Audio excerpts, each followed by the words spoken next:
Welcome to Kisam Sarvam. In today's episode, we'll be conducting an in-depth analysis of Daredevil, Born Again, Episode 3, titled The Hollow of His Hand. This episode is a pivotal point in the series, intertwining legal drama, moral dilemmas, and the complexities of vigilantism within a corrupt system.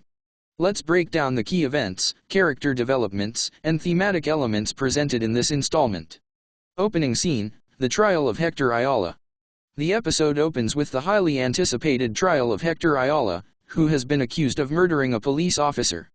Ayala, secretly the vigilante known as White Tiger, faces charges that have significant implications for the perception of vigilantes in New York City. The courtroom is tense, filled with media, law enforcement, and civilians eager to witness the proceedings. Matt Murdock's defense strategy. Matt Murdock, serving as Ayala's defense attorney, employs a bold and unconventional strategy. He decides to reveal Ayala's secret identity as White Tiger to the court, aiming to humanize his client and highlight his contributions to the community.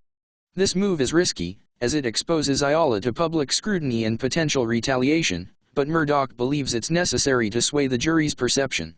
Key witnesses and testimonies.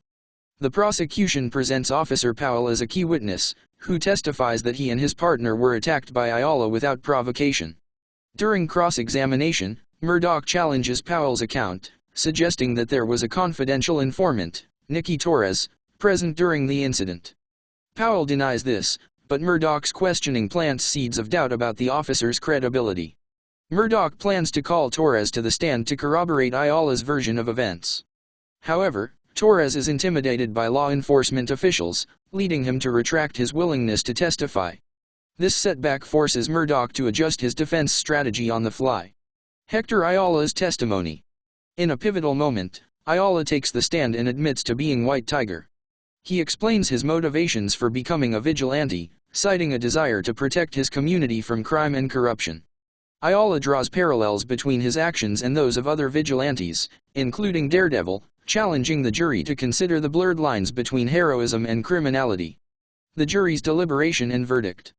The jury is tasked with considering not only the evidence presented but also the broader implications of vigilantism. After a tense deliberation, they return a not guilty verdict, acquitting Ayala of all charges. The courtroom erupts in a mix of relief and tension, as the trial has brought to light deep-seated issues within the city's justice system. The assassination of Hector Ayala. Tragically, as Ayala exits the courthouse, he is assassinated by a shooter bearing a Punisher skull emblem. This shocking turn of events underscores the peril that vigilantes face and hints at a larger conspiracy targeting those who challenge the status quo. The use of the Punisher emblem suggests the involvement of individuals or groups with a vendetta against vigilantes, adding a new layer of complexity to the narrative. Wilson Fisk's dual persona. Meanwhile, Wilson Fisk, now serving as mayor, continues to manipulate both legal and criminal elements to consolidate his power. Publicly, he emphasizes the importance of law and order, condemning vigilante actions. Privately, however, he orchestrates criminal activities, including the assassination of Ayala, to further his agenda. This duality highlights Fisk's manipulative nature and his ability to control both the legal and illegal facets of the city. Vanessa Fisk's discontent. Fisk's relationship with his wife, Vanessa, is strained due to his criminal dealings. Vanessa expresses a desire for a more legitimate life, free from the constant danger and moral compromises associated with Fisk's empire. Their interactions reveal the personal toll of Fisk's ambition and foreshadow potential conflicts within their marriage. Matt Murdock's internal conflict. Ayala's death profoundly affects Murdock. He grapples with guilt over exposing Ayala's identity and questions his own methods in seeking justice. This internal conflict is emblematic of Murdock's ongoing struggle to reconcile his roles as a lawyer and a vigilante. The episode concludes with Murdock standing at a crossroads, contemplating the efficacy of his actions within the confines of the law. Thematic elements: justice, vigilantism, and corruption. The Hollow of His Hand delves into themes of justice, vigilantism, and systemic corruption. It challenges viewers to consider the ethical implications of taking the law into one's own hands and the consequences that follow. The episode also critiques the failures of institutional systems to protect the innocent and hold the guilty accountable, prompting a reflection on the complexities of morality and legality. Conclusion.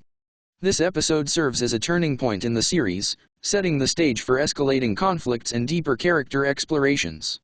It masterfully balances courtroom drama with action, providing a nuanced portrayal of the challenges faced by those who operate in the gray areas of justice. Thank you for joining us on Kisam Sarvam as we dissected the events of Daredevil, Born Again, Episode 3.